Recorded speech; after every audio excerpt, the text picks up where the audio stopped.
of the news is brought to you by Sun Oil Limited. It's usually behind closed doors that domestic violence occurs, but it's that type of behavior that often translates into behavioral problems in children at school. So says Health Minister Dr. Dwayne Sands during his address to participants of a one-day symposium connecting the dots, child abuse, trauma, and violence. In a recent meeting with Dr. Sandra Dean Patterson, I advised of our imminent plans to renovate and redevelop accident emergency at the Princess Margaret Hospital. And I want you to know that that project is well underway. Very nice. We shall pay deliberate attention to updating the agape area from a single cubicle to an area more suited to our country's current and projected needs. For the Bahamas to effectively address this problem, the minister suggests adding emphasis to be placed on creating guidelines to prevent violence such as conflict resolution and better communication skills, crafting policies that investigate and document occurrences of violence, policies and procedures to prevent violence, as well as educating the public on the issue itself and on victims. And some changes must be made at the Princess Margaret Hospital. In the workplace, women are withdrawn and non-participatory, and our men are overly aggressive and sometimes argumentative. Even today, we continue to underreport, accept, or even encourage inappropriate language, unwanted touching, and even overt sexual harassment. You know why? Because we say that's just how we go. The Department of Statistics in 2013 revealed that some 1,200 women are abused annually. Mirroring these statistics is the Department of Social Services report, which indicates that 500 to 600 of our children suffer abuse annually. And as startling as these statistics may be, they do not represent an accurate account of instances of violence and domestic violence, as many of these incidents are not reported, and of those reported, the information may not be shared. Dr. Sands further stressed that the healthcare system, social services, and law enforcement must speak with one voice, move as one body, act as one force, and stand in solidarity in a campaign to eradicate violence and advocate for the protection of victims of violence. The symposium brought together law enforcement, medical practitioners, lawyers, psychologists, and community organizers. It addressed masculinity and violence, the sexualization of the Bahamian girl, and raising children in a toxic society and managing conflict.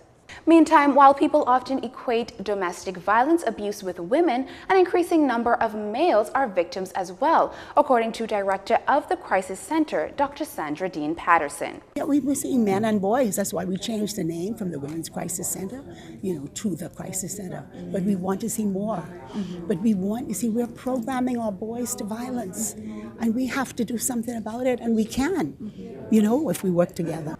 In the case of children, there's said to be a waiting list of abused children in need of help. Dr. Patterson told our news team that since starting their program, the center has seen about 200 children in about 5 months. Antonio Johnson of Limewood Lane, Michelano Bridgewater of Wendell Avenue are tonight on remand at the Bahamas Department of Corrections. This after appearing in Grand Bahama Court and being formally charged with attempted murder and firearm possession. The two pleaded not guilty to the charges, which stem from an incident on Monday, October 30th. Johnson and Bridgewater are due back in court next February. An early morning high-speed water chase ends in the arrest of 2 drug suspects. We understand a team of officers from the Drug Enforcement and Police Maritime Support Units, along with U.S. drug enforcement agents, were on a maritime drug interdiction operation in the area of Highborns Key, Exuma, when they spotted a fast vessel with 2 Bahamian on its board. A chase ensued, during which time they witnessed the men throwing packages into the water.